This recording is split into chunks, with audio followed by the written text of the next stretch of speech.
Bonsoir. Je vais lire un passage du livre Présence de Ram, de Ramdas. Le mysticisme du Vedanta. Pour prouver que la conception panthéiste de l'univers est fausse et insoutenable, le théiste prétend que Dieu a tiré l'univers du néant. Or, du néant ne peut venir que le néant, à moins que le néant soit le nom qu'il donne à quelque chose qui est au-delà de notre perception mentale et sensorielle. S'il existait quelque chose d'incompréhensible et d'indéfinissable à partir de quoi l'univers est évolué, ce quelque chose devrait être une substance, fût-elle subtile et raréfiée, ayant coexisté avec Dieu comme pouvoir souverain séparé de lui. Si ce pouvoir existait, les deux devraient être présents de toute éternité. Tandis que si cette éternité est l'attribut de Dieu comme aussi la substance originelle nébuleuse de laquelle le monde a été tiré, ils ne peuvent que former un tout unique, possédant, comme ils le font, la même qualité déterminante, l'éternité. Le dualisme est inconcevable dans l'éternité. Pour triompher de la supposition aventureuse que quelque chose a été créé de rien, il faut admettre cette vérité que Dieu a fait naître le monde de sa propre substance immortelle. En d'autres termes, l'univers est une projection ou une émanation de l'être même de Dieu. Il est donc non différent de lui. L'un est devenu multiple, le sans forme a assumé toutes les formes. L'invisible s'est révélé visible. Le suprême mystère de Dieu, comme le déclarent les mystiques orientaux, ou rishis, c'est la grande cause.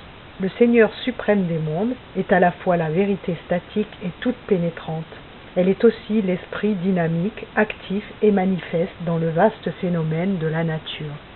Telle est la conclusion à laquelle sont arrivés des hommes de la plus haute lucidité spirituelle, dont les vies sont mêlées à la vie de Dieu, et qui contemplent l'univers comme l'image unique de Dieu, à qui il est inséparablement uni. Dieu est donc l'essence éternelle, et c'est seulement de cette essence qu'il a pu créer la substance de cet univers. La matière est l'expression de l'esprit, et elle est la révélation complète de Dieu dans la nature. Autrement dit, Dieu doit être comme un potier qui moule les mondes et qui est indépendant de la substance avec laquelle il les a créés. S'il en est ainsi, il faudrait considérer que lui seul est responsable des différences constatées dans toutes les créatures et dans tous les êtres du monde. Le pécheur et le saint sont tous deux son ouvrage. Alors se pose la question, pourquoi donc y a-t-il des pécheurs? Pourquoi dans l'un des tendances appelées mauvaises, dans l'autre des tendances appelées justes? Le théiste ne peut résoudre cette question. Dire simplement que c'était là le bon plaisir de Dieu n'est pas une réponse. Si Dieu se trouve en rapport avec le monde seulement comme créateur, pourquoi a-t-il créé dans ce monde le péché, le chagrin et la souffrance? Le mystique dit: lorsque tu es avec Dieu dans les profondeurs de la méditation, tu comprends que tout est juste dans le monde, car Dieu lui-même est le tout en tout. Si on lui objecte: où est ce Dieu auquel tu cherches à t'unir? Il répond: en vérité, Dieu est en toi-même. Il est le principe immortel et tout pénétrant, à la fois statique et dynamique, immanent et transcendant. Il n'est pas un autocrate assis sur un trône dans un paradis lointain et qui exerce une autorité arbitraire sur le monde. De telles notions sur Dieu prêchées et propagées par les théistes ont contribué à la propagation de l'athéisme, du matérialisme et de l'agnosticisme. Dieu est la vie de nos vies. Il est notre lumière et notre souffle même. Il est la substance même de notre existence et de celle du monde. Nous pouvons percevoir l'ordre et l'harmonie dans le cosmos seulement lorsque Dieu est réalisé à la fois comme esprit panthéiste et comme un pouvoir qui dirige tout derrière la manifestation visible de cet univers. Le cosmos est son expression concrète, sa révélation dans le nom et la forme. Comme tu ne peux séparer le soleil de sa lumière, tu ne peux imaginer le Créateur comme distinct de sa création. La question qui se pose à nous, avec insistance, c'est: si Dieu est tout-puissant, et s'il doit être compris seulement comme créateur des choses, pourquoi a-t-il créé les maux telles que la haine, la discorde et la guerre. L'homme connaît une triste erreur lorsqu'il envisage Dieu et ses voies à travers sa connaissance limitée de Dieu et sa vision imparfaite de la grandeur et de la gloire. Il considère Dieu comme un grand homme avec toutes les faiblesses humaines, les conceptions étroites, les préjugés et les distinctions tranchantes au sujet de ce qu'on appelle mal et bien, vertu et péché. Bref, il l'affuble de son propre sens prétentieux de fausse sagesse et de fausse supériorité. La vérité est que l'homme, toutes les créatures et toutes les choses sont ses propres images, dans des formes variées, jouant le jeu des mondes. La poussière que nous dédaignons est aussi divine que l'homme qui en est fait. Les mondes grouillent de la vie propre de Dieu. Rien ne peut être séparé de lui. L'extase de sa vie remplit chaque atome de l'univers. La vision des mystiques n'est pas l'imagination de cerveaux surchauffés. Elle est basée sur la plus haute expérience spirituelle. Elle parle du royaume le plus profond de l'âme. Elle a atteint jusqu'à la racine de la vérité transcendantale et peut s'écrier d'une voix triomphale « En vérité, tout est Dieu !»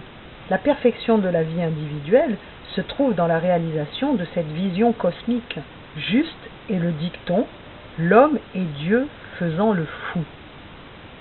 Rejetez l'habit de l'humanité et vous vous manifesterez comme Dieu. Telle est la révélation de la vérité qui embrasse tout.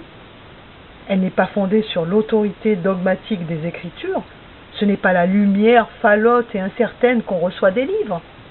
C'est la splendeur même de Dieu qui se manifeste en toi lorsque tu t'absorbes en son esprit, en son être resplendissant.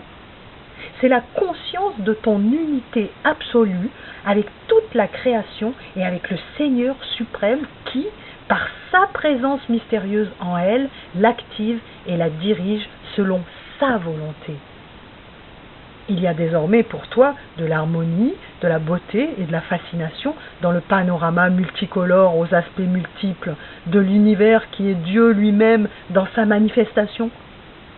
Si tu es vraiment saisi d'émerveillement devant le déploiement si varié de l'univers, tu ne peux que te sentir un avec lui et avec l'esprit infini qui l'imprègne.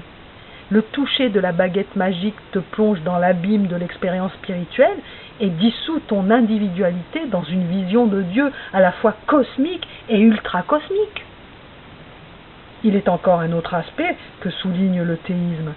Il présume que le monde est créé par Dieu pour le profit et le plaisir de l'homme, tandis qu'il faut admettre que celui-ci, comme tel, est une créature infiniment petite et insignifiante si on la compare avec l'univers inimaginablement vaste, comprenant des millions de formes vivantes et des mondes innombrables.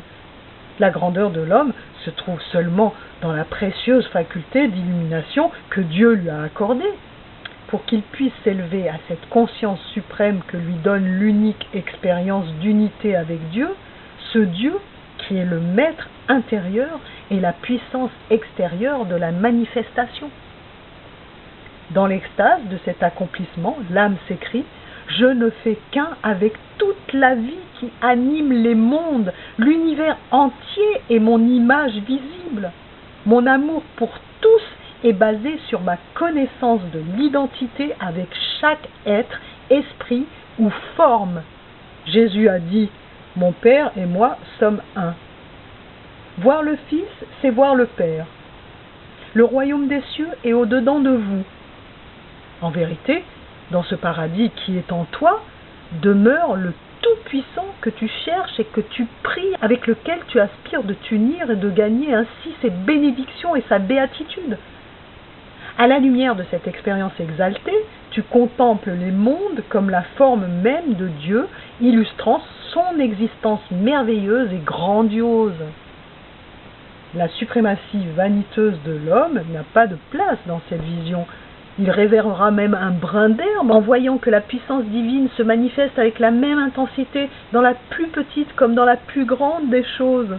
Existe-t-il un but plus sublime que celui de se perdre dans l'extase de cette vision indescriptiblement glorieuse